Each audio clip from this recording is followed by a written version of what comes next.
Je me nomme Nathalie Djonda, je vis à Washington, D.C. Dans cette vidéo, j'aimerais vous présenter quelques artistes peintres, slameurs, régisseurs de cinéma et certains afro-pop que j'ai eu à interviewer.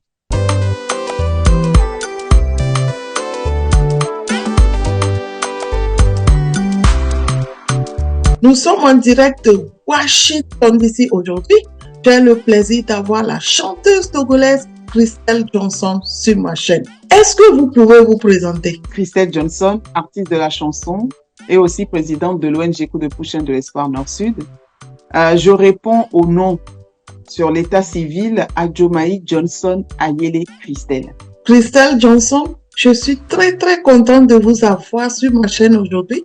Je suis vraiment honorée. Expliquez-moi un peu. Je crois que c'est le même nom d'artiste ou vous avez changé un peu? J'ai pas changé de nom d'artiste. Mon nom, c'est Adjomaï Johnson Ayele Christelle. Au fait, côté maman, ça fait Christelle Johnson. Côté papa, ça fait Adjomaï Ayele. Donc, vous voulez me dire que votre nom tout entier comporte le nom et prénom de votre père et le nom et prénom de votre mère, c'est ça? Exactement. Oh wow, ça c'est vraiment original. Depuis quand avez-vous commencé votre carrière? J'ai commencé depuis 2009 par là. Ma première chanson est sortie en 2010, Le cri de l'enfant. Ensuite, j'ai honoré les mamans avec en featuring avec Yaira, enfin rock, du groupe Chaliro. Le cri de l'enfant, vraiment, ça a été au studio de Omar By. Ma maman, elle me disait de ne pas chanter. Mon maman, elle m'a toujours dit de ne pas, que vraiment le milieu n'était pas correct et que voilà, vaut mieux aller à l'école plutôt que de chanter, quoi. Parce que voilà, on ne gagne pas forcément son pain là-dedans. Donc elle m'a toujours dit ça, mais j'ai voulu tenter quand même l'expérience. Mais je pense que avant de décider de devenir chanteuse, quelque chose vous a motivé. Qu'est-ce qui vous a motivé en fait? C'est ma maman, elle était artiste. Et je l'accompagnais des fois au studio, mais j'étais en admiration pour elle. On a ça dans le sang. Je me dis que ça devient plus une passion qu'autre chose. Et elle a commencé sa carrière en France ou à Lomé? Elle a commencé à Lomé. Elle a beaucoup voyagé. Quel était son nom d'artiste et vous pouvez me donner un exemple de chanson qu'elle avait chantée? Son nom d'artiste, c'est Celia Johnson, à Blamba Johnson. Elle avait chanté à l'époque Son Dédé. C'est pour le mariage, comment les conseils dans le couple, dans un foyer. Affine ma descend, Daniel glonamu bena, Nusu kata, alakbatoronye, Newa benyame johan, Ela jogodo, Cho misena mula, etc. Elle avait chanté ça avec Haïté Dignefa à l'époque. Ça, c'est une vraie chanson. Hein. Ouais. Et vous-même, vous avez commencé votre carrière au Togo ou bien en France? Moi, j'ai commencé ici, en France. Moi, j'ai quitté le Togo, j'avais 6 ans. J'avais 25 ans quand je suis retournée. Quand je suis arrivée, j'ai fait la rencontre de Yaira, du groupe Chaliro. Il s'appelle Rock. C'est lui qui m'a présenté à Omar By. Et voilà, toute une histoire d'amour, toute une histoire musicale qui a commencé comme ça, amicale et tout ça qui a commencé. J'ai enregistré ma première chanson, Le cri de l'enfant. Et ensuite, j'ai enchaîné avec Nonier. Et combien de chansons avez-vous sur le marché aujourd'hui? J'ai une 20aine de chansons sur le marché et j'ai un album à mon actif. Je crois que vraiment, vous êtes une vraie chanteuse togolaise. Et je crois que le Togo devrait vraiment être fier de vous parce qu'en fait, je vois que c'est un héritage en fait que vous avez acquis de votre mère. Puisque vous avez commencé par chanter depuis 2012, dites-moi en fait, quelle expérience avez-vous eue jusqu'à aujourd'hui en tant que chanteuse? J'ai débuté naïvement contre les conseils de ma maman. Et au début, c'était bien. J'avais de l'espoir, j'étais remplie d'espoir. Et je me disais que de toutes les manières, ça ne peut qu'aller. Et je me suis dit aussi, les générations changent. Et que ma génération, on sortira quand même le Togo du lot. Au fait, plus les années passent, on va dire, on acquiert quand même de la maturité Mais il y a beaucoup de travail à faire quand même. J'ai reçu des coups. Je suis tombée, je suis remontée, enfin, je me suis relevée. J'ai eu des hauts et des bas. Aujourd'hui, je dirais plutôt que c'est une passion. C'est une passion parce que c'est pas, je ne vis pas de la musique au fait. Est-il facile d'être un artiste finalement? Au Togo, c'est très compliqué. C'est ce que je disais tantôt. C'est qu'il n'y a pas de producteurs, il n'y a pas d'industrie musicale au Togo. Il y a certains artistes qui ont eu cette chance-là de tomber sur des gens qui ont cru en eux et puis qui les ont poussés un peu. Vous voyez? Mais c'est pas le cas de tout le monde. Jusqu'à maintenant, hein, c'est moi-même. Hein, de temps en temps, j'ai des bonnes volontés qui m'accompagnent financièrement, peut-être pour la réalisation d'une vidéo et autres, voilà. Mais sinon, non, on est face à nous-mêmes. J'ai eu l'occasion de faire l'interview avec beaucoup de personnes d'autres pays, que ce soit la Côte d'Ivoire ou Burkina un peu. Tout le monde a la même histoire. Tout le monde dit que c'est pas facile et c'est pas facile d'avoir les financements. Comme c'est pas facile, quel conseil avez-vous à donner à un jeune Africain togolais aujourd'hui qui voudrait commencer sa carrière de musique? C'est pas facile de chanter. Les gens pensent que, par exemple, la jeunesse qui m'approche moi pour me dire, ah, Tata Christelle Johnson, j'ai envie de chanter, et je leur pose la question à savoir, mais pourquoi? Il dit, mais j'ai envie de devenir star. Je dis, mais ah bon? Et c'est quoi ton niveau d'études? Alors moi, l'école, c'est pas pour moi ça, mais je veux chanter. Donc, ça veut dire que les gens, déjà dans leur tête, c'est quand, par exemple, on a un échec scolaire, qu'on se rabat dans la musique. Alors que la musique, c'est tout un truc. Hein. C'est pas facile de chanter, hein. Avoir l'inspiration, aller au studio, ensuite réaliser le clip, ensuite faire la promotion autour. Ensuite, c'est tout un truc, au fait. Et le milieu même, si tu sais pas faire, si tu n'es pas fort moralement et de caractère, et bah, franchement, tu sombres tout de suite. Les artistes qui arrivent, qui émergent actuellement, moi, je trouve qu'ils se débrouillent pas mal. Ils se débrouillent pas mal parce que je ne peux pas donner des conseils par rapport à ma génération. C'est-à-dire que on évolue dans le temps. Donc, moi, tout ce que je peux dire, c'est d'être humble, d'avoir l'humilité. La réussite, oui, mais après, faut pas marcher non plus sur l'ancienne génération pour pouvoir émerger. Il faut prendre conseil de l'ancienne génération pour pouvoir émerger.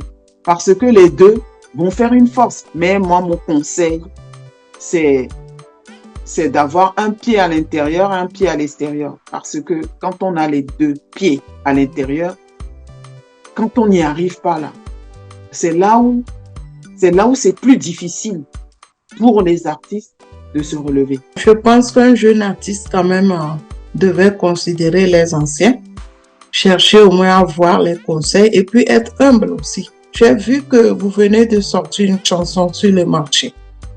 Comment vous composez vos chansons? Est-ce que vous allez en Afrique pour l'enregistrer, faire les vidéos, puisque vous vivez en France? Pour ma part, c'était plus facile pour moi de rentrer chez moi, sur ma terre natale, et de faire plus de choses. Pourquoi? Parce qu'on est plus inspiré. Parce qu'on a la famille autour de nous. Ici, on est là, on travaille. Hein. Moi, j'ai grandi ici. Je rêve rentrer chez moi. Vous voyez, c'est-à-dire que j'ai pas l'intention de vivre éternellement, de vieillir ici. Hein. Non, non, non, non. Je sais que je vais rentrer. J'ai enregistré ici aussi. Hein. Ça ne donne pas pareil parce que quand tu rentres dans un studio ici, eh ben, ils vont te faire l'afrobeat que toi tu veux, la musique que tu veux. C'est pas forcément ce que tu veux. Moi, ça m'a beaucoup manqué, ma culture africaine. Ça m'a beaucoup, surtout la culture togolaise. Mon enfance, mon adolescence, ma vie adulte, je l'ai vécu ici. Donc, j'avais envie de métisser, de faire ce mélange-là. J'ai fait 2 chansons ici, mais c'est pas trop ça. Alors que quand j'ai été en Afrique, quand j'ai été au Togo, j'ai vu que c'était, voilà, c'est ce que je voulais. Je voulais me sentir africaine, je voulais me sentir togolaise. Avant tout, moi, mes inspirations, ça vient de là. La vie quotidienne, des gens autour de mon environnement, l'environnement des autres. Ça peut être ma maman aussi. Voilà, et les autres chez qui j'ai vécu aussi. Quel genre de musique vous produisez? C'est de l'afrobeat que je fais. La musique du monde, Avez-vous un mot de fin?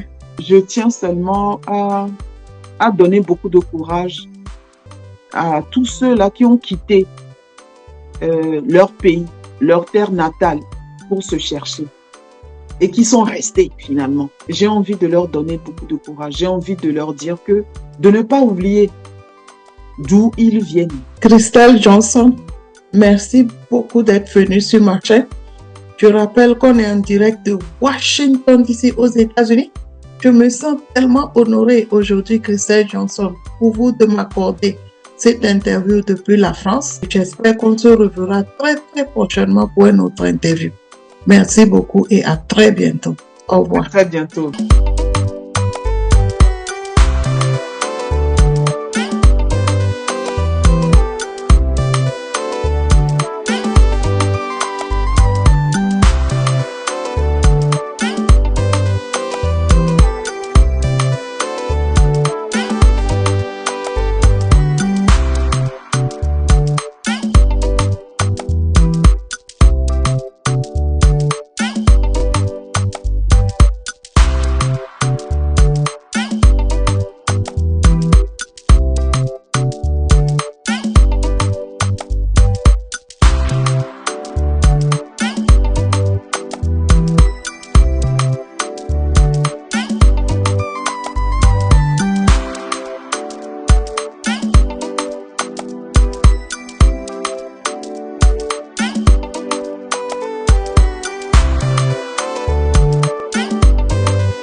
Nous sommes en direct de Washington, D.C. aujourd'hui.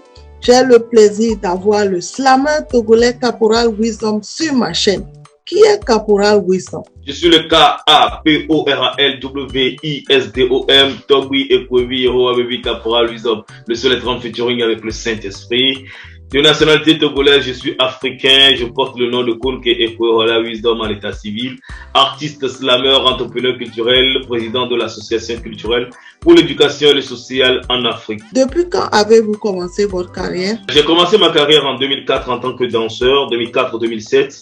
J'ai fait de la danse, après j'ai pris une petite pause et je suis revenu en 2010 en tant que slammer. Qu'est-ce qui vous a motivé? Pas dire tout haut ce que les gens passent tout bas, arriver à faire changer des mentalités, à sensibiliser, à éduquer, à informer, à former ma communauté. Au Caporal Wisdom, quel genre de musique vous produisez? Je fais dans l'art de la parole. L'art de la parole, c'est le slam, ce que les gens appellent le slam. C'est l'art des griots, que ce soit à l'oral ou en visuel, mais de pouvoir transmettre une émotion, de pouvoir transmettre une sensation. Aujourd'hui, on peut faire du slam sur du jazz, sur du R&B, sur du rap, sur du hip-hop, sur du traditionnel. Est-ce que vous pouvez me dire combien d'albums avez-vous? J'ai sorti mon premier album le 27 avril 2017. Et puis après, j'ai sorti des clips, j'ai sorti un best-of en mode vidéo en 2019.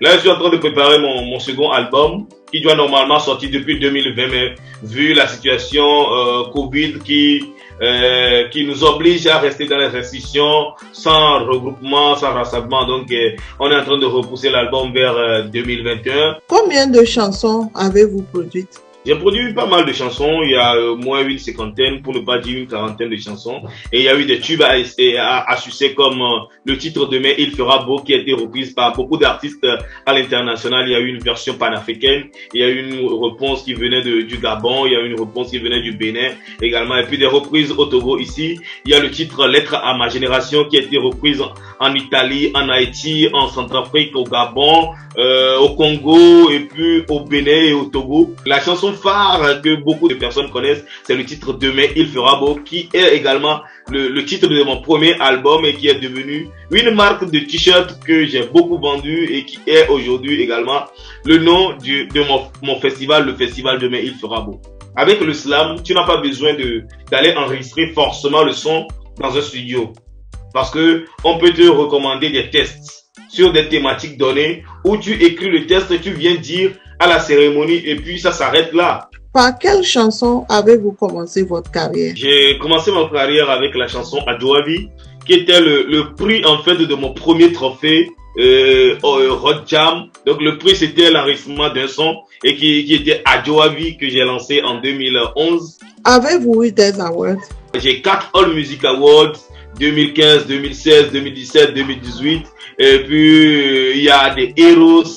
J'ai eu le prix Colombe d'Or du clip patriote de l'année 2015. J'ai eu un prix lié à l'éducation, à la promotion de l'éducation nationale. Au niveau de la Jeune Chambre internationale, le meilleur promoteur ou artiste culturel auprès de sa communauté pour la sensibilisation côté Covid-19 et tout. Donc, j'ai eu au moins 15 trophées dans mes 10 ans de carrière que j'ai eu à faire. Est-ce que vous pouvez me parler de votre expérience en tant que slammer au Togo? Être artiste également, c'est être entrepreneur et c'est de l'investissement que nous faisons. Moi, tout ce que j'ai aujourd'hui, c'est avec le slam que je suis arrivé à l'avoir. C'est de savoir se positionner et de savoir comment monétiser son art. Parce que monétiser son art, cela ne veut pas dire monter sur scène et se faire payer pas parce que tu es artiste, mais tu peux avoir ton titre d'artiste, avoir d'autres investissement, tu peux créer des entreprises avec ton nom d'artiste et cela pourrait te rentabiliser encore et c'est ce que moi j'ai eu à faire et tout ce que j'ai aujourd'hui je l'ai avec ça. Est-il facile d'être un artiste au Togo? Être un artiste au Togo, c'est d'abord se mettre la corde au cou ou de vouloir se pendre en fait. C'est accepter, prendre des risques d'or parce que déjà l'art en général est très jaloux. Il ne te permet pas de faire encore autre chose à part l'art. Et si tu ne sais pas faire, le temps passe si vite que si tu n'arrives pas à monétiser ou à faire des économies avec le peu de temps de succès que tu as, c'est que tu sombres pour toujours. Il faut le soutien du public, il faut le soutien des mécènes, il faut le soutien de tout le monde pour que la musique togolaise puisse être vraiment viable et vivable pour tout le monde parce que un artiste est un ambassadeur. Si l'artiste ne vit pas bien, comment il peut aller défendre les couleurs de la nation? Si l'artiste même ne reflète pas l'image de quelqu'un qui est à l'aise, comment il peut dire aux autres que voilà, la vie est belle? Avez-vous des financements? J'ai jamais eu de financement par rapport à ma carrière. J'ai jamais eu de producteur. J'ai juste une équipe avec laquelle je travaille. Quel conseil avez-vous à donner aujourd'hui à un jeune Togolais qui veut devenir slammer comme vous? Le talentueux qui ne travaille pas risque de perdre son talent, mais le travailleur qui travaille risque d'avoir du talent. Il faut travailler pour avoir son talent et non avoir le talent et aller dormir. Le talent va mourir. Avez-vous un mot de fin? Je dis merci à tous les internautes qui vont nous suivre d'ici et d'ailleurs. Merci à toi pour l'opportunité également. Merci à tous ceux qui me soutiennent, que ce soit en prière, que ce soit physiquement, moralement, spirituellement, financièrement.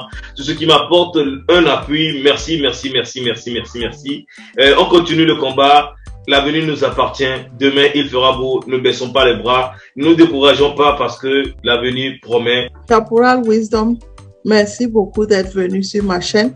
Je rappelle qu'on est en direct de Washington DC aux États-Unis et j'espère qu'on se reverra prochainement pour un prochain interview. Merci beaucoup et à la prochaine. C'est un plaisir.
Nous sommes en direct de Washington DC aujourd'hui.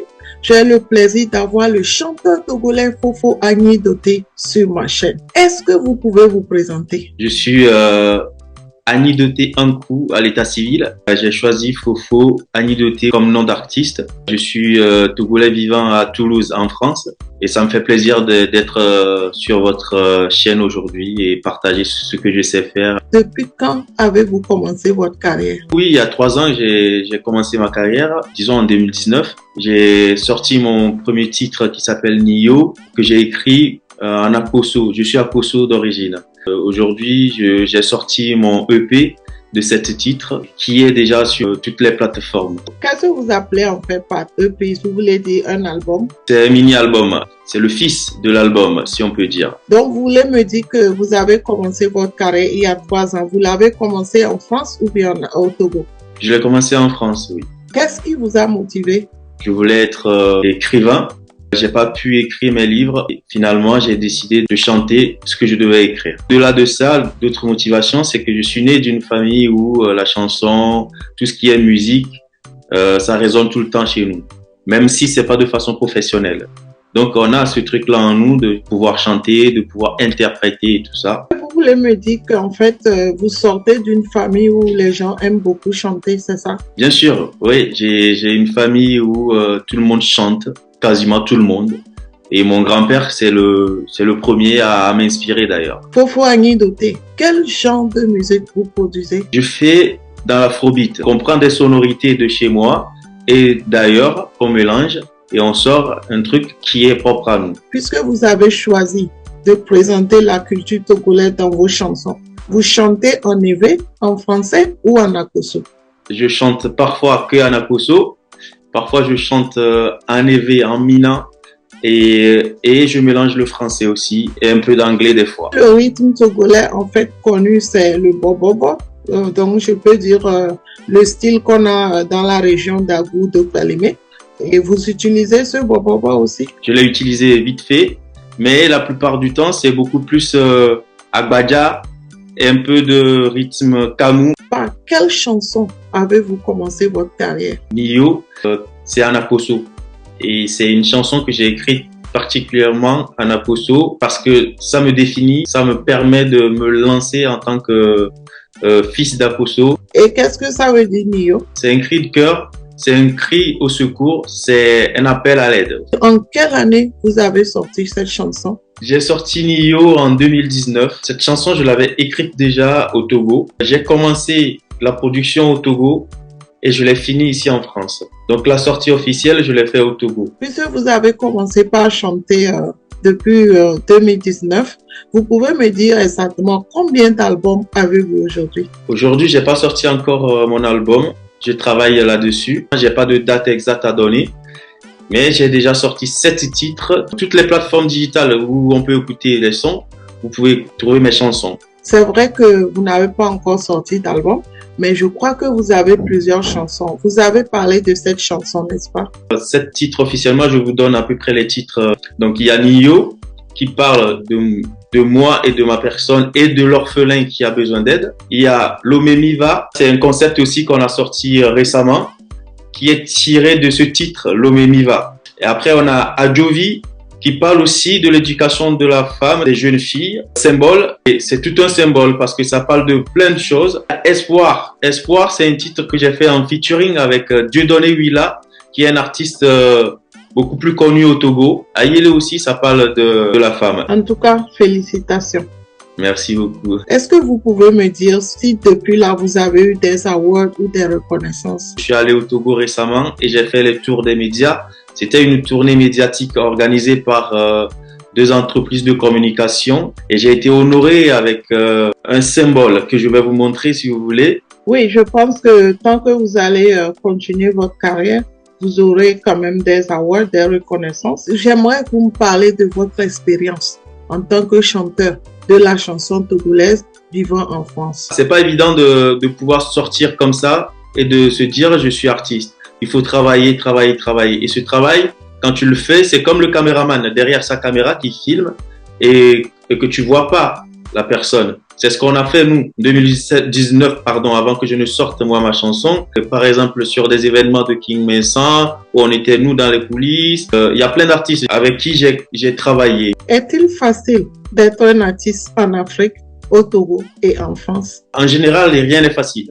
Beaucoup de talentueux qui sont sur le territoire togolais, par exemple, ils n'arrivent pas à vivre de leur art. La France, il y a des critères. Si tu arrives à remplir ces critères, normalement, ça devait le faire. Aujourd'hui, j'en suis pas là. Moi, je fais de la musique, mais à côté, je travaille. Je fais autre chose. La musique, c'est mon deuxième job, entre guillemets, si j'ose dire. En Afrique, en général, je ne sais pas. Je peux pas le dire parce que j'ai pas vécu avec d'autres artistes d'autres pays. Puisque c'est pas facile d'être un artiste, que ça soit en Afrique, que ça soit au Togo ou en France, cela veut dire que c'est pas facile aussi d'avoir des financements, c'est ça? C'est l'autoproduction qu'on fait. Je viens de dire que je travaille à côté et la musique, c'est mon second plan. C'est une jeune entreprise. Donc, je travaille, il faut travailler. Et ça, je l'ai dit plusieurs fois aussi sur les plateformes, les chaînes de radio sur lesquelles je suis passé pour donner des interviews. Artistes togolais vivant au Togo,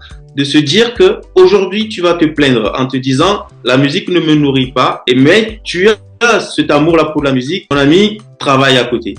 Trouve-toi un job, enlève ton manteau de star et travaille à côté pour pouvoir te positionner. Et c'est comme ça que tu peux t'imposer aussi. Oui, je pense qu'un artiste devrait quand même être humble d'abord et ensuite enlever son manteau de star, pouvoir faire quelque chose à côté et pouvoir financer sa musique. Lorsque l'on prend la musique comme une passion, ça comble seulement déjà le travail qu'on fait et ça évite à quelqu'un de trop souffrir parce qu'il n'a pas de financement. Quel conseil avez-vous aujourd'hui à donner à un jeune Africain, Togolais ou Français qui voulait commencer sa carrière de musique? La première des choses, c'est d'aimer ce que tu veux faire déjà. Si tu aimes ce que tu veux faire, cette volonté que tu as déjà va te pousser à bien faire ce que tu veux faire. Sors de chez toi, bouge-toi, va frapper les portes qu'il faut, même si ça va pas. Quand ton projet il est bon et que tu frappes et que tu continues à frapper les portes, il y en a une qui s'ouvrira à un moment donné pour que tu puisses avoir gain de cause. Avez-vous un mot de fin? Pour un mot de fin, je dirais merci beaucoup à notre sœur Djonda Nathalie. Je dis mais grand merci déjà. Et j'appelle aux gens qui suivent ou qui suivent pas encore de partager cette chaîne de notre sœur Djonda Nathalie. Je dis merci aussi à Jordi qui a pu me mettre en contact avec vous. Je dis merci à tous mes collaborateurs, mon staff. Je vous dis merci depuis ce plateau parce que c'est pas évident. Je sais ce que vous donnez. Fofo Agnindoté, merci beaucoup d'être venu sur ma chaîne. Je rappelle qu'on est en direct de Washington DC aux États-Unis. C'est un privilège pour moi de vous avoir aujourd'hui. Vous qui êtes un chanteur togolais vivant en France, vous avez la volonté de promouvoir la culture togolaise. Vous mettez cette culture dans vos chansons pour pouvoir promouvoir le Togo. Je suis vraiment honorée, fière de vous avoir aujourd'hui. On est en direct de Washington DC aux États-Unis et j'espère vous revoir très très bientôt pour une autre interview. Merci beaucoup et à la prochaine. Au revoir. Au revoir.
Nous sommes en direct de Washington DC aujourd'hui. J'ai le plaisir d'avoir le chanteur togolais Dou Ondji sur ma chaîne. Est-ce que vous pouvez vous présenter? Bonjour Nathalie, je m'appelle Agba Balakibawi Olivier à l'état civil et mon nom d'artiste pour scène est Dou Ondji. Je suis togolais d'origine. Vous êtes togolais d'origine, ça veut dire que vous habitez où actuellement? Je vis en Italie, mais je me suis déplacé au Portugal pour mes activités personnelles qui concernent ma musique. Vous êtes un grand musicien, je vois ça comme ça. Merci. Depuis quand avez-vous commencé votre carrière? Disons que la carrière musicale, je l'ai opté déjà parce que dans ma maison, il y avait la musique qui était en abondance parce que mon papa était artiste à l'époque.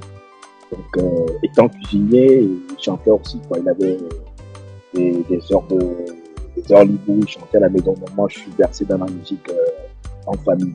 Et vers 1995, j'ai commencé par faire des récitals dans les écoles. Puis après, je me suis mis à écrire mes chansons personnelles. Et puis, c'est comme ça, c'est commencé la carrière. Vous m'avez dit que vous êtes de la Kosa, c'est ça? Non, je suis de la Bina. La Bina, c'est, est-ce que ça ressemble à la Kosa ou c'est... Bon, en réalité, j'ai jamais été là, j'ai jamais été là-bas à Pagoda, mais je suis originaire de là. Oh, vous êtes originaire de Pagoda? Oui, oui. Oh, ok.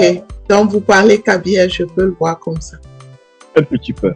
Vous venez de dire que vous étiez inspiré par votre père qui était musicien. Est-ce que vous pouvez exactement me dire quel genre de musique votre famille faisait ou bien vous faites partie d'une famille de griots? Exactement. Je fais partie d'une famille de griots parce que même mes grands-parents étaient artistes. Surtout mon arrière-grand-parent était artiste, était un griot. Et puis voilà, mon papa il chantait de la musique, de la variété. Donc moi, c'est pas le biais de mon oncle, le grand frère de mon père, qui vivait à l'époque dans les années 89, 90. Et puis quand il revenait des vacances, il me ramenait des cassettes.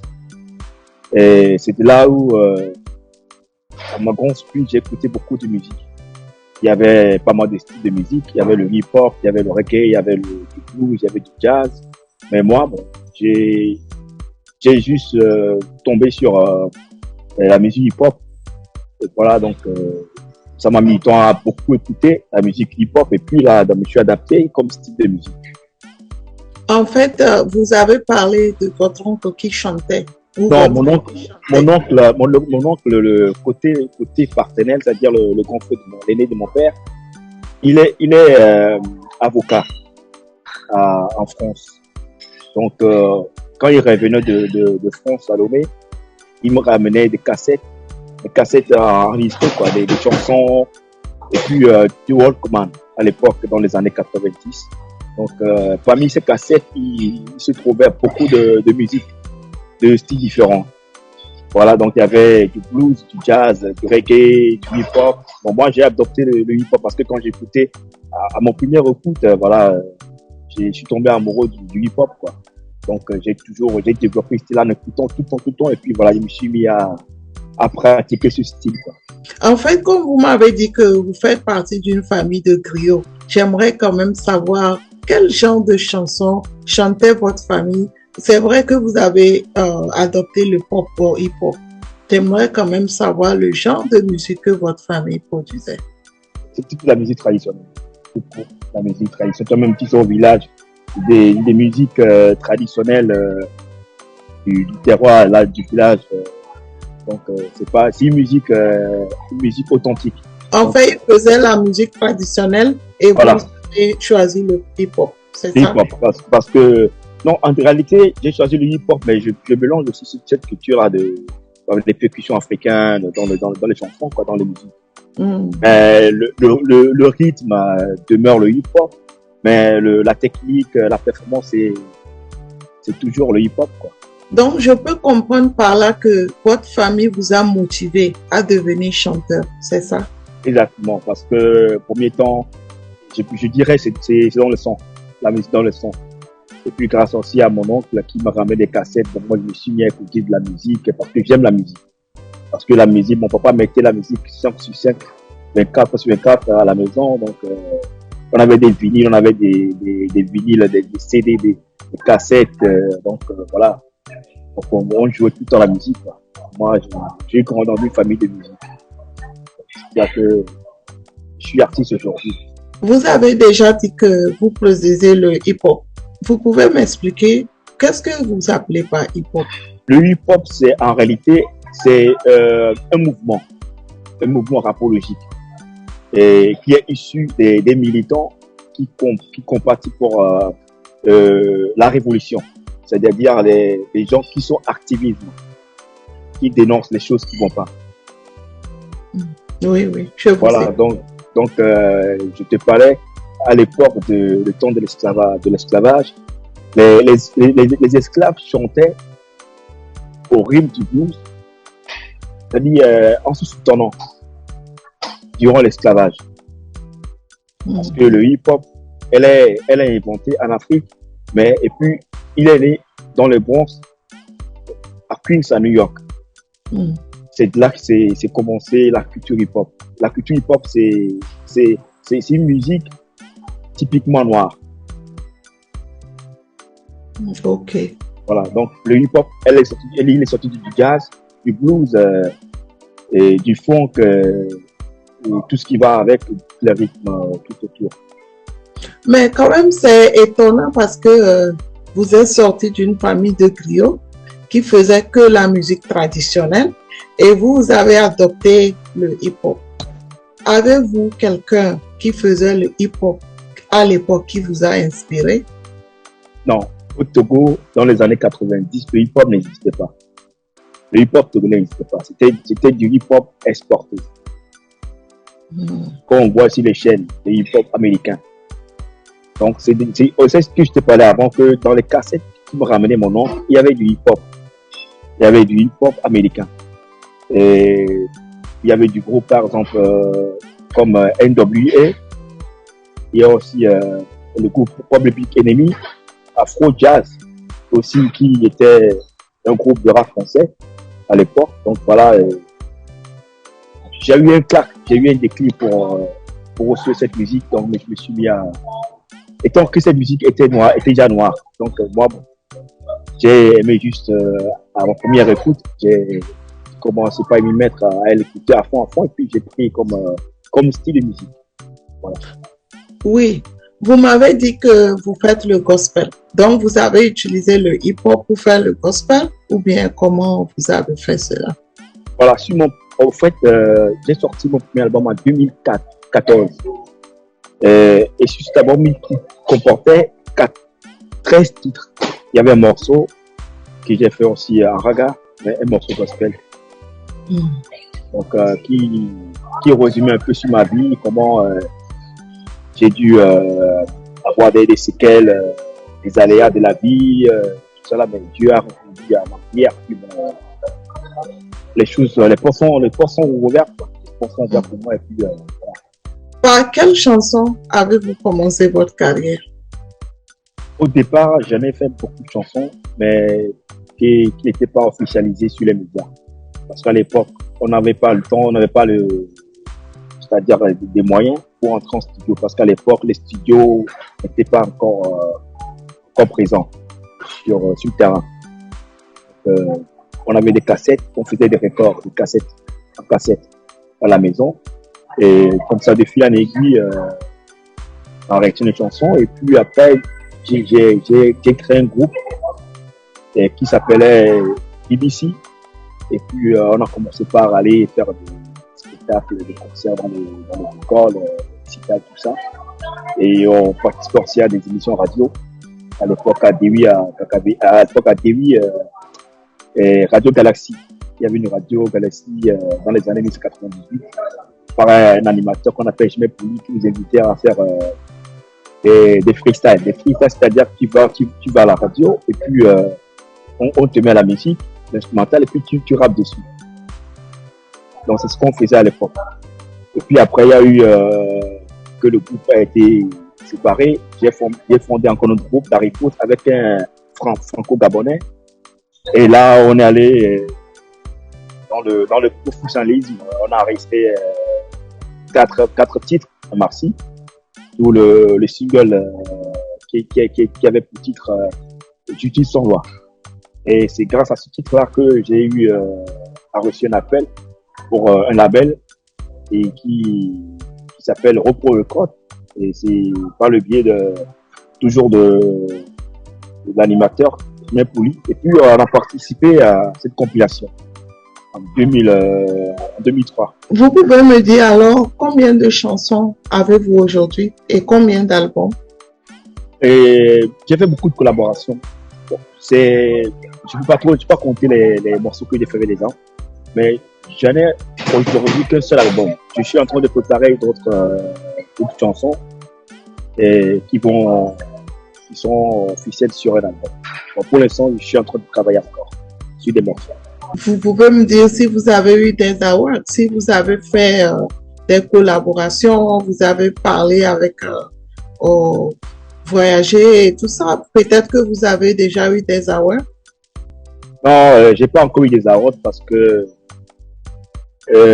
sur la compilation dont je te parlais, il y avait un morceau que j'ai fait avec d'autres artistes et ce morceau a participé à un award, mais on n'a pas pu le morceau n'a pas pu décerner un prix dans cet award. Donc voilà, même les artistes qui n'ont pas de talent peuvent avoir des awards. Donc, oui, bien sûr. L'essentiel de travailler, de continuer ce que tu sais faire. Oui, ceux qui ont des awards ne sont pas forcément les meilleurs. Donc, parce que peut-être on cherche des critères qu'ils ont présentés, on les choisit, mais c'est pas parce qu'ils sont les meilleurs. Voilà.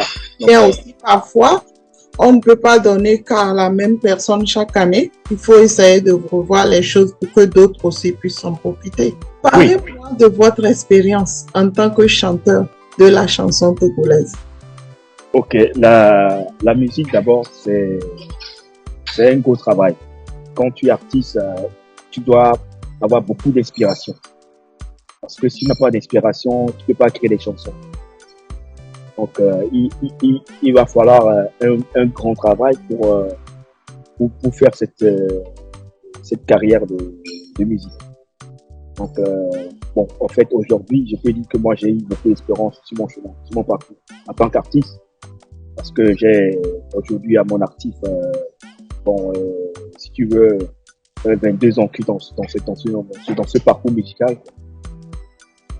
Étant déjà enfant de la musique hip-hop, et puis j'ai adopté ce style. J'en ai fait beaucoup. J'ai croisé aussi des artistes sur mon chemin. Et puis j'en pense. Je peux voir que vous avez beaucoup d'expérience puisque vous avez rencontré beaucoup d'artistes. Vous voulez dire, vous avez parlé d'un artiste gabonais, donc je pense que vous avez rencontré beaucoup d'artistes togolais et beaucoup d'artistes des autres pays. Qu'est-ce que vous avez retenu de bon et de mauvais? Ce que moi j'ai retenu, sincèrement, c'est le change musical. Le change musical parce que dans d'autres pays, ils ont aussi d'autres genres de musique. Donc, quand tu côtoies les artistes qui ne sont pas dans ton pays, qui sont des artistes étrangers, en fonction de l'échange, tu peux en tirer beaucoup de choses positives pour ta carrière musicale. Donc, moi, j'ai fréquenté beaucoup d'artistes, que ce soit haïtiens, gabonais, français, parce que j'ai participé aussi à une compilation du hip-hop français qui a pour nom Madrigal. C'est un label en France, à Paris, qui s'appelle Madrigal Musique. Donc, ils étaient arrivés en 2006 au Togo, à Lomé. Donc, j'ai été choisi aussi grâce à ma voix, parce que moi, j'ai une voix rock quand je chante. C'est une voix particulière que j'ai. C'est ça qui fait de ma personnalité. Donc, j'ai une voix, quand je chante, c'est une grosse voix. Tu sais, à l'époque, du blues, du jazz. La voix, elle est tonique, elle est rock. Puis voilà, ça, c'est présentable. Donc, oui. J'ai été souhaité beaucoup à cause de ma voix. En fait, je vous ai vu faire une collaboration avec le chanteur togolais Jimmy Hope. Vous pouvez me dire comment vous vous êtes connus ou c'est à cause de votre voix rock que vous vous êtes rencontrés? Exactement. Jimmy Hope, c'est un grand artiste. on s'est connus bien avant de collaborer. On s'est connus comme ça dans la rue. C'était en 2000 exactement. Donc, il passait dans le golf parce qu'il avait toute sa guitare. Et puis on s'est croisés, on s'est salué. Et puis il m'a donné son adresse, son quartier. Il m'a dit passe me voir un week-end. Et puis je suis passé chez lui un week-end comme ça. Et puis on a commencé par se côtoyer de temps en temps. Et puis après on est devenus amis. Et voilà. Quand il arrive au pays, il me fait signe. Puis comme il sait que aussi j'aime l'art, et il me fait signe. Et puis bon, je débarque chez lui et puis on parle de la musique, on parle de la culture, on parle de l'art en général. Et voilà, il m'a promis que il fera un concert pour la fête de l'indépendance et il me fera signe et puis on va participer ensemble à ce concert. Et voilà, le concert qu'on a fait ensemble le 27 avril 2017. À Décon. Là, c'était en live le concert. Et c'était passé bien le concert. Je vous ai vu chanter, ça m'a émerveillé. Ça fait quand même plaisir de vous voir aux côtés des grands artistes qui de renom. Et tout ça, je pense que vous êtes à féliciter. Merci beaucoup. Est-il facile d'être un artiste au Togo? Jamais. Et c'est ça que je disais tantôt, la musique n'est pas facile. C'est un métier très risqué. Et puis, si tu n'as pas, d'abord, il faut avoir la passion. Si tu n'as pas la passion, tu ne peux pas faire la musique. Tu ne peux pas faire l'art. La musique demande beaucoup de passion. Parce que quand tu as l'amour pour quelque chose, c'est difficile de l'arrêter, quoi, de s'arrêter. Mais quand tu as la passion, la musique n'a pas d'âge, quoi. Donc, quand tu peux le faire, quand tu veux, ou que tu veux, tu le fais, quoi. C'est la passion la base. Quand tu as la passion, je pense que la musique, tu le feras, même si tu as des activités à côté, la musique, tu le feras. C'est la passion. Mais ça demande beaucoup de moyens. Beaucoup de moyens. Beaucoup de moyens. Il faut avoir, autour de soi, de la production, et de management, tout ça là pour poursuivre ta carrière, quoi. Parce que moi, actuellement, j'ai pas un producteur, j'ai pas de manager, c'est moi qui est au four au moulin, c'est moi qui ai investi dans ma musique, donc voilà, je suis indépendant, quoi. Je suis artiste indépendant. Donc là, je suis à la recherche d'un producteur ou un label qui va prendre en charge de ma carrière et puis voilà. Donc, par votre réponse, je comprends que vous n'avez pas de financement. Donc, vous cherchez un producteur, un financement. Exactement. Pour relancer votre carrière. Exactement, parce que mon premier album, je l'ai fait en autoproduction. C'est moi qui ai produit l'album avec mon moyen. Mon album que j'ai sorti en 2014. C'est pas mes moyens, quoi. Donc, j'ai fait en autoproduction. Mon album, à la sortie de mon album en 2014, j'ai participé aussi à des concerts et j'ai dû aussi recevoir quelque chose pour le soutien, quoi. Vous venez de dire que c'était pas facile d'être un artiste au Togo. Et quel conseil, en fait, vous avez à donner à un jeune Togolais ou Africain aujourd'hui qui aimerait devenir musicien comme vous? D'abord, pour devenir musicien, ça, je disais, il faut avoir la passion. Il faut pas faire la musique parce que tel artiste est artiste en train de chanter, tel artiste est devenu artiste, tel artiste est populaire, donc moi je veux aussi être comme lui. Mais si tu n'as pas la passion pour la musique, si tu commences, tu auras des problèmes dans le roue, quoi. Tu peux pas avancer si tu n'as pas la passion. C'est la passion, quoi. C'est la passion qui te permettra d'aller plus loin dans ta carrière musicale ou dans ta carrière professionnelle. Si tu as la passion pour ce que tu fais, quand tu fais l'amour pour ce que tu fais, je pense que ça te propulse, quoi. À aller de l'avant. C'est comme toi qui fait des interviews pour les artistes. J'ai vu que tu aimes cette passion. Donc, tu l'as fait. Sinon, si tu n'as pas la passion, tu ne peux pas faire cette oui. En fait, je peux vous répondre. Effectivement, c'est pas facile de faire les interviews aux artistes. Comme vous l'avez dit, c'est vraiment la passion. Mais sinon, je devais le laisser depuis parce que vous savez, certains artistes trouvent que c'est l'opportunité pour eux de s'exprimer. Mais Exact. d'autres, ils pensent que, bon, on a envie, enfin, on cherche quelque chose forcément chez eux, parce que Non. on peut les interviewer. Mais je trouve que c'est dommage. C'est dommage parce que, bon, c'est juste une passion. Bon, moi, je suis pas une youtubeuse. Je suis une professionnelle des médias. Je Exact. fais des émissions avec une chaîne locale ici aux États-Unis. Et c'est ce qui me fait, en fait, promouvoir les artistes. Mais certains ne comprennent pas forcément. Ils pensent que peut-être on cherche quelque chose chez eux et d'autres ne voient pas que c'est une opportunité. Je trouve que c'est dommage. C'est dommage. Après ça, forcément, si j'ai pas la passion, je vais dire, moi, je vais plus faire interview à un artiste. Je Exact. peux le dire comme ça. Exact. Donc, moi, je pense que certains artistes devraient comprendre toute opportunité est une opportunité. Et c'est ça qui fait la différence avec les artistes francophones et anglophones. Exact. Anglophones, quand ils commencent petits, là, ou même s'ils sont déjà grands, vous savez, quand ils arrivent à des endroits où il y a la population, les petits-enfants ou les téléphones des gens, là, c'est ce qui fait leur promotion. Ils sont là, les gens les prennent les photos parce que la photo là qu'un enfant t'a pris, c'est ce qui va te faire le tour du monde.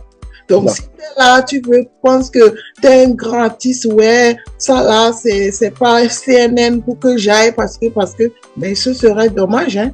Les vrais artistes sont des artistes qui sont humbles. Oui, c'est vrai. Quand tu es un vrai artiste, tu es humble. Oui, c'est vrai. Tu laisses de côté la starmania, l'arrogance et le reste. Parce que quand tu as du talent, pas besoin d'être de se la jouer. Oui. Voilà. C'est sur scène on reconnaît le vrai artiste. Pas dans son habillement ou bien dans ce qu'il est, quoi. Même s'il a beaucoup de followers, même s'il a il a eu beaucoup de prix, il a reçu beaucoup des awards, il reste toujours positif et il continue d'inspirer les autres. C'est ça. Effectivement, je suis d'accord avec vous. Est-ce que vous avez un mot de fin? D'abord, je te remercie, à toi Nathalie, d'avoir pris ton temps de m'interviewer. Et merci aussi pour ton site web et qui a permis aussi que l'interview soit faite. Et je lance aussi un appel à tous les producteurs qui veulent vraiment me suivre dans ma carrière professionnelle, afin que je puisse aussi donner le meilleur de moi-même et continuer par sortir l'album. Dou Ondjé, merci beaucoup d'être venu sur ma chaîne. Je rappelle qu'on est en direct de Washington DC aux États-Unis et j'espère que on se reverra. Et pourquoi pas prochainement, je l'espère. Merci beaucoup. Au revoir. Au revoir. Au revoir.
Est-ce que vous pouvez vous présenter? Je suis Malik Kimbeli. À l'état civil, je m'appelle Yannick Doyep.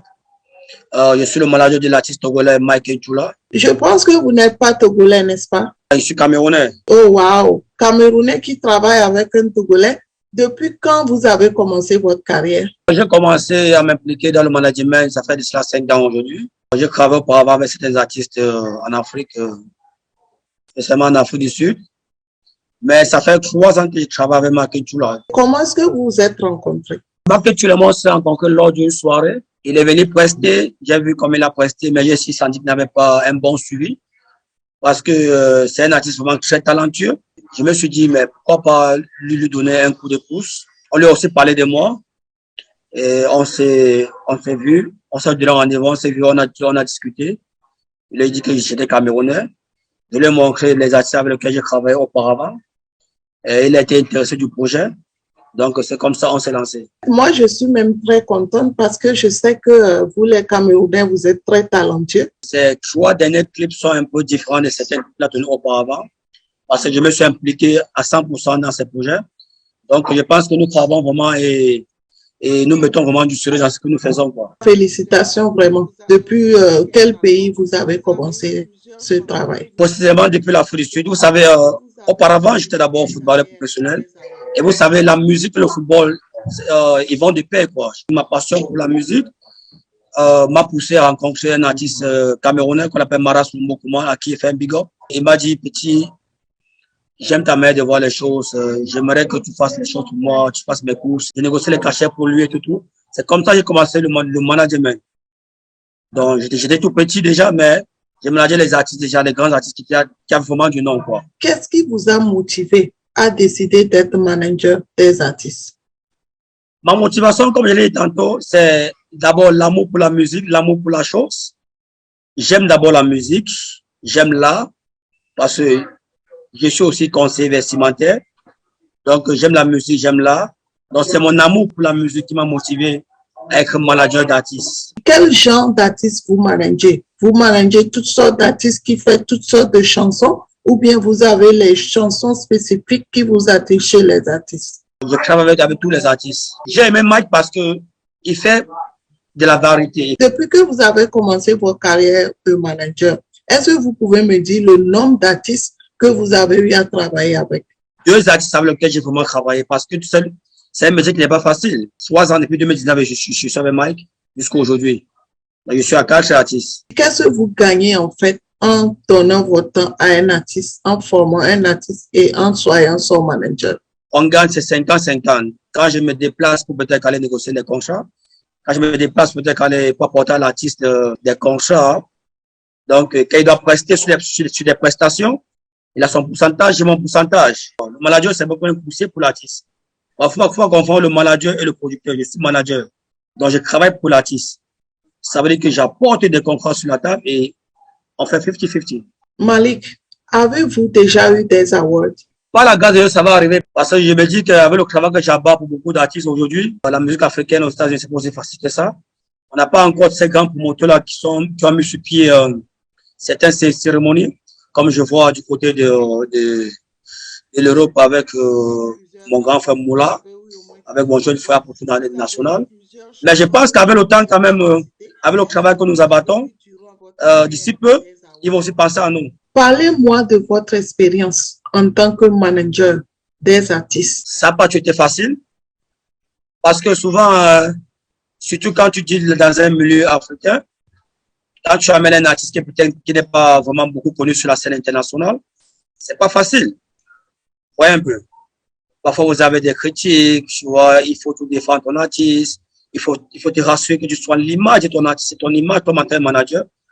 Parce que quand tu vas te présenter devant quelqu'un qui dit je suis manager de tel artiste, voilà sa maquette, voilà ses sons qui passent à Trace TV, all of that, you know.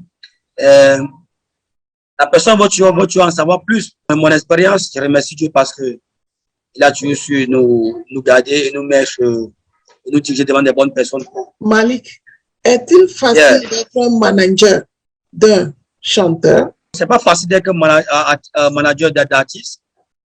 Parce que il y a beaucoup d'attentes, quoi. Il y a beaucoup de, quand tu es manager d'artiste, C'est-à-dire que tu consacres ta vie aux besoins de l'artiste. Quand tu es malade d'artiste, tu consacres ton temps aux besoins de l'artiste. Pourquoi? Parce que pour que vous deux vous puissiez manger, il doit falloir que le manager ramène des contrats. Pour des artistes vraiment qui sont vraiment déjà au haut niveau sur la scène internationale, des artistes peut-être comme des Fally. Parfois, en tant que manager, tu ne fais pas beaucoup parce que les contrats vous suivent. Vous voyez un peu. Les contrats vous suivent facilement. Tu les coups de fil, les appels, les gens vous font un peu de partout en spectacle. Mais quand vous avez des artistes peut-être qui sont connus, mais qui ne sont pas vraiment connus sur la scène, vraiment la grande scène internationale. Ils n'ont pas vraiment joué dans des grandes salles. Pour ne pas vous mentir, ce n'est pas vraiment facile. Il faut mettre beaucoup de boulot. Quel conseil avez-vous à donner à un jeune Africain aujourd'hui, Camerounais ou Togolais, ou Africain en général, qui voudrait être manager comme vous? C'est pour leur dire que c'est juste de mettre beaucoup d'efforts dans le métier. Ce n'est pas du tout facile. Mais comme vous savez, rien n'a jamais été facile. Tout ce que tu veux faire, il faut mettre de la persévérance. Quand ça veut rapporter, ça rapporte franchement. Et c'est un métier qui a construit des villas à beaucoup de nos grands frères. C'est un métier qui a vraiment propulsé nos grands frères sur des grandes scènes internationales. Donc, mon conseil pour donner à ces jeunes-là qui veulent être manager, c'est de vraiment mettre du sérieux dans ce qu'ils veulent faire, quoi. Et vraiment aussi toujours croire à leur artiste. Est-ce que vous avez un mot de fin? Mon mot de fin, c'est de demander à toute la communauté noire africaine, nous devons être fiers de nous et nous devons d'abord supporter nos artistes. Parce que quand je regarde la communauté des Latinos en Amérique, c'est des gens que je n'écoute pas beaucoup et vraiment qui s'entraident franchement. Supporter nos artistes. Soyons fiers de nous, soyons fiers de nos talents-là. Soyons fiers de ceux-là qui prennent le temps dans les studios pour donner la joie, apporter un coup de pouce à nos artistes africains. Malik, merci beaucoup d'être venu sur ma chaîne. Je rappelle qu'on est en direct de Washington, D.C. aux États-Unis et j'espère qu'on se reverra très prochainement pour un autre interview. Le plaisir est vraiment partagé et merci vraiment pour ce que vous faites pour la culture africaine et j'espère qu'on se reverra encore pour une autre épisode. Donc, merci beaucoup. Merci beaucoup et à la prochaine. Au revoir. Inch'Allah, amen.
En direct de Washington, D.C. aujourd'hui.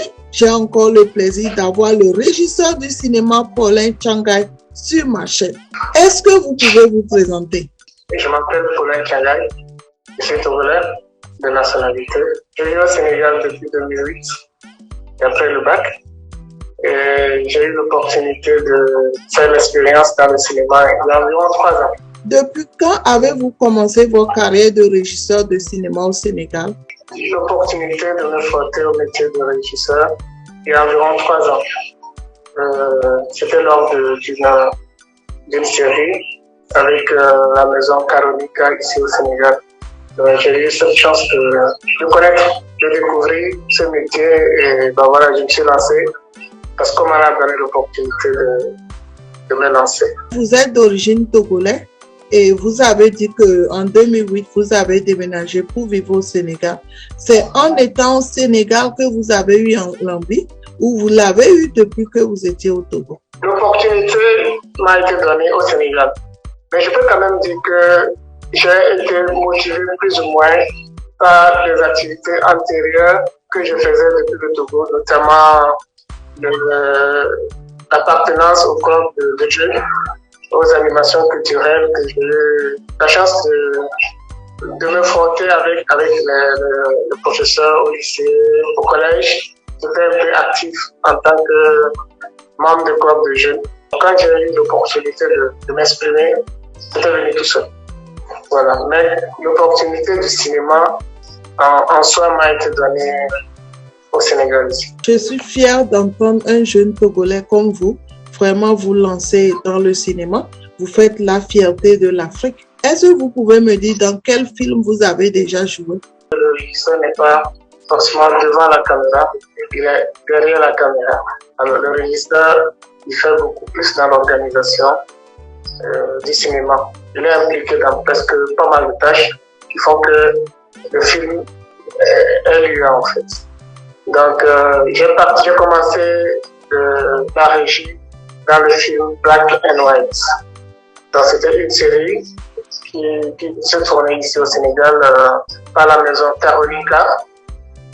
Donc en lien, en collaboration avec une autre maison en France.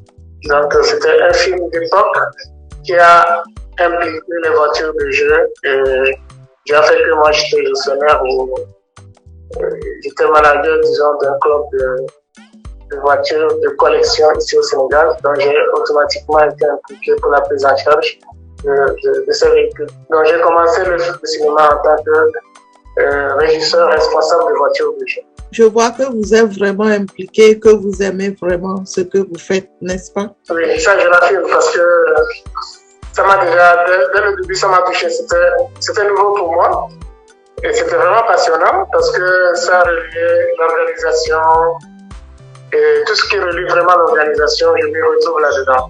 Donc je ne suis pas du genre à rester fixe dans un bureau et rédiger des rapports et tout ça. Au départ, c'était juste rechercher les véhicules dont le film a besoin, les impliquer dans le film, et ça s'arrêtait là. Mais une fois que je me suis introduit, on a opté le véhicule. Et après, j'ai voulu continuer, j'ai expliqué à mes responsables qui sont très plaisir de continuer en tant que régisseur parce que je voyais les régisseurs réagir, intervenir, résoudre des problèmes pour que le film puisse marcher. À chaque fois qu'il y avait des petites difficultés quelque part, ils sont toujours là à solutionner pour que le film puisse marcher. Donc, c'est comme c'est des gens qui se donnent à corps et âme, si je peux me l'exprimer ainsi, pour que le film tienne. Et quand j'ai vu ça, j'ai dit que voilà, ça me ferait énormément plaisir de continuer par apprendre. Après, j'ai eu d'autres expériences dans d'autres films aussi. Et ça continue ainsi. Dans combien de films aujourd'hui vous avez été régisseur? Je peux dire que j'ai environ 6 films. Je vois par là que ça devient une carrière pour vous, n'est-ce pas? Vous voulez continuer pendant longtemps? Oui, je suis rentré dans le monde cinématographique par la régie, mais j'aspire connaître mieux, j'aspire découvrir mieux. Quand j'étais à l'ONU, je n'avais pas cette vision du monde cinématographique, même si j'étais un peu actif dans ce qui concerne l'événementiel. Mais je ne me voyais pas devenir ou bien intégrer ce monde. Donc, je ne peux pas dire que je veux faire carrière en tant que régie de façon spécifique. Je souhaite grandir dans le domaine. Et je verrai avec le temps qu'est-ce que je je peux faire et qu'est-ce que je peux mieux faire. En tout cas, félicitations pour ce que vous faites. Puisque vous avez été dans le cinéma en tant que régisseur par hasard, je peux me permettre de le dire, et vous avez eu l'opportunité de participer au moins dans 6 films, ben, j'espère que vous n'avez pas encore eu un award dans ce domaine, n'est-ce pas? Je n'ai pas encore eu d'award, mais je souhaite que le film où j'ai été impliqué puisse avoir des awards, de considérer que j'ai eu aussi des awards. Est-il facile d'être un régisseur au Sénégal et en Afrique? Non. Ce n'est pas facile d'être un régisseur au Sénégal et peut-être aussi en Afrique. Il faut de la passion pour s'y accrocher. Beaucoup sont passés par la régie, mais ils ne sont pas restés longtemps. Quel conseil avez-vous à donner à un jeune Africain aujourd'hui qui voulait être régisseur de cinéma comme vous? C'est un métier un peu difficile. Il faut assumer, il faut laisser l'orgueil de côté et aller vraiment pour travailler. Il faut vraiment avoir de la passion pour s'y accrocher. Paulin Tchangay, avez-vous un mot de fin? J'aimerais d'abord vous remercier pour l'opportunité que vous m'accordez. J'espère que cette vidéo va toucher peut-être quelqu'un qui est dans le domaine qui veut se lancer, qui ne sait pas. Et ben voilà, je suis content d'avoir donné ma petite expérience et dire que je ne fais que commencer. Paulin Tchangay, merci beaucoup d'être venu sur ma chaîne. Je rappelle qu'on est en direct de Washington DC aux États-Unis et j'espère qu'on se reverra très prochainement pour une autre interview. Merci beaucoup et à la prochaine. Au revoir.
Nous sommes en direct de Washington DC aujourd'hui. J'ai encore le privilège d'avoir le chanteur togolais Dou Ondji sur ma chaîne. Est-ce que vous pouvez m'expliquer pourquoi vous avez choisi le nom Dou Ondji comme nom d'artiste? Merci encore à toi. Je me donne encore une fois l'opportunité de pouvoir parler de mon art à travers ton interview. Moi, je suis un croyant et j'ai la foi en Dieu. Donc, tout simplement, mon nom veut dire don de Dieu. Vous voulez dire Dou Ondji veut dire don de Dieu? Voilà. Et c'est en quelle langue ça? C'est artistique. Donc, le Dou, ça fait le Dou et le on, c'est don. Et le G, c'est God en anglais. Donc, le don de Dieu. Dou Ondji. En fait, si je comprends bien, vous êtes un artiste chanteur et un artiste peintre. Aujourd'hui, nous sommes là pour parler de votre peinture. Comment est-ce que vous vous appelez quand vous faites la peinture et comment est-ce que vous vous appelez quand vous chantez? Dou Ondji, don de Dieu. Comme artiste de scène que j'ai pris pour pour ma carrière musicale. Maintenant, le nom que j'ai pour dans le milieu artiste peintre, c'est tout simplement le nom de famille à l'état civil. Agba, voilà Kibawi Olivier, que j'ai abrégé Happy Olivier. Et les gens arrivent à vous distinguer facilement quand vous utilisez les deux noms? Non, pas tous, parce que dans le monde de l'art, c'est maintenant que je suis en train de m'y mettre, parce qu'à l'époque, j'étais pas trop dans ce milieu-là de l'art, la peinture. Bon, déjà tôt, à l'âge de 5 ans, et comme tout enfant d'ailleurs, qui aime regarder les dessins animés, les Cartoon Network. Donc moi à l'école, je reprenais les images des dessins animés à mes camarades de classe. Voilà, donc c'est par là que j'ai commencé par la passion pour le dessin. Depuis quand avez-vous commencé votre carrière de peintre? Quand je suis arrivé à l'Italie, que j'ai, durant la pandémie, le confinement, et que ça m'est venu vraiment l'inspiration de me mettre à fond pour dessiner. Donc c'est venu entièrement comme ça. Parce que quand je pars, et j'ai pas des sujets spécifiques. Et après que j'ai dû, après avoir peint les tableaux, il y a des messages subliminaux que chacun peut tirer de son côté, quoi. Donc moi, je mets toujours l'amour, parce que dans mes dessins, il y a toujours le cœur qui reflète l'amour, qui éclaire beaucoup de pensées. Je pense quand même qu'avant le confinement, vous avez quand même d'expérience dans la peinture, parce que quelqu'un ne peut pas juste se lancer comme ça à faire la peinture s'il n'a pas de connaissances. Et enfin, je veux savoir depuis quand vous avez eu l'idée, depuis quand vous avez eu l'inspiration et depuis quand vous avez décidé de commencer par peindre. J'ai eu la passion pour le dessin. Donc, j'ai regardé beaucoup de dessins animés, à savoir Tom Sawyer, et le monde de Tanguy, il y a aussi Booba, il y a aussi le renard, il y a aussi les Trois Mousquetaires. Donc, j'ai regardé beaucoup de dessins animés. Donc, je reprenais à chaque fois les images qui ont été déjà faites. Donc, voilà. Et après, au niveau professionnalisme, j'ai rencontré beaucoup de peintres, c'est-à-dire aussi des meilleurs que j'ai rencontrés sur mon chemin. Et qui ont aussi un artiste peintre, donc on se protège tout le temps. Et puis voilà. Et depuis en aiguille, je me suis mis dedans professionnellement, quoi. Puis il y a des gens qui me faisaient des commandes. Et je reprenais les profils, des photos des gens, et puis voilà. Vous avez commencé votre peinture au Togo ou bien en Europe? Je dirais en Europe. C'est mon arrivée en Italie et qui m'a vraiment mis à me mettre dans le monde de l'art profondément. Et surtout au niveau de la pandémie, au niveau du confinement, et on ne pouvait pas sortir, donc voilà. C'est venu comme ça l'inspiration de me remettre à peindre. Félicitations vraiment. C'est en Italie, vous êtes vraiment lancé. J'aimerais quand même savoir qu'est-ce qui vous a motivé. Ce qui m'a motivé, c'est juste la passion. J'ai retrouvé ma passion là-bas et durant la pandémie, et comme on est confiné, on ne pouvait rien faire. Donc moi j'ai pris ce temps libre-là pour m'y mettre à dessiner. Combien de tableaux vous avez eu à peindre jusqu'à aujourd'hui? Je ne peux pas te compter les tableaux que j'ai peints, parce que j'en ai offert à beaucoup de personnes et puis j'ai vendu quelques-uns autres. Donc j'ai pas de compte comme ça des chiffres que j'ai fait pour les tableaux. J'en ai fait beaucoup. Puisque vous venez de commencer, je peux le dire comme ça, vous avez parlé que vous avez vraiment pris l'initiative durant le confinement de Covid. Donc, j'imagine que vous n'avez pas vraiment eu assez d'expérience. Ce que vous faites, vous le faites tous les jours ou bien vous le faites quand vous avez le temps? Vous pouvez un peu m'expliquer? Non, je le fais quand j'ai le temps. Et je le fais surtout quand j'ai l'inspiration. Parce que quand j'ai pas l'inspiration, je ne veux pas... L'inspiration, parce qu'on ne se met pas à dessiner comme ça si tu n'as pas l'inspiration, si tu n'as pas les idées, tout ça là. Il en faut quoi, il en faut des idées, donc on ne peut pas se mettre comme ça d'un seul coup et puis bon. Quand quand ça me prend, quand j'ai l'inspiration, je prends le pinceau et la peinture et puis voir l'inspiration qui m'est arrivée et puis voilà, je complète quelque chose sur la toile. Pour dessiner, en fait, il faut avoir l'inspiration. Mais à part l'inspiration, de quoi avez-vous besoin avant de faire un tableau, par exemple? On a besoin des pinceaux et de la peinture. Ça dépend des peintures aussi. Parce qu'il y a des peintures à cidre, et il y a des peintures qui sont à eau et en poudre. Et puis, il y a aussi des couleurs qu'on utilise, que tu peux y mettre aussi sur les tableaux. On appelle ça les bombes, les bombes dans le milieu artistique du graffiti. Donc, vous dessinez sur papier ou vous dessinez sur quoi, en fait? Non, je dessine sur le mur, sur les carreaux et sur les tableaux d'art. Oh, ok. Donc, vous avez les tableaux d'art à votre disposition? Non, je ne les ai pas. C'est quand j'ai des commandes, parce que c'est coûteux. Pour pouvoir devenir un peintre, avez-vous besoin de financement? Oui, c'est comme la musique. C'est un financement, tu dois avoir, surtout parce que il faut acheter des couleurs, parce qu'il en faut beaucoup de couleurs. Quand tu peins les tableaux, ça dépend sur quel toit aussi tu le peins. Et voilà, donc il faut, parce que tu dois changer aussi les pinceaux. À chaque dessin, il faut changer les pinceaux, il faut acheter beaucoup de couleurs comme tu le veux, parce que au niveau de l'inspiration, au niveau du dessin, parce qu'il y a des dessins qui donnent beaucoup de couleurs, quoi, des multi-couleurs. Donc, ça demande beaucoup de fonds. Oh, wow. Avez-vous des conseils à donner aujourd'hui à un jeune Africain ou Européen qui voulait devenir peintre comme vous? D'abord, pour être artiste peintre, moi, c'est pas comme profession que je le fais pour la passion. Et maintenant, j'aimerais le faire professionnellement. Et voilà pourquoi j'y mets. Et puis, je le mets aussi pour compléter dans le monde de ma musique aussi, quoi. Ça va de faire. Donc, pour un jeune qui veut démarrer dans le monde de l'art, et ça dépend aussi quel art il veut faire.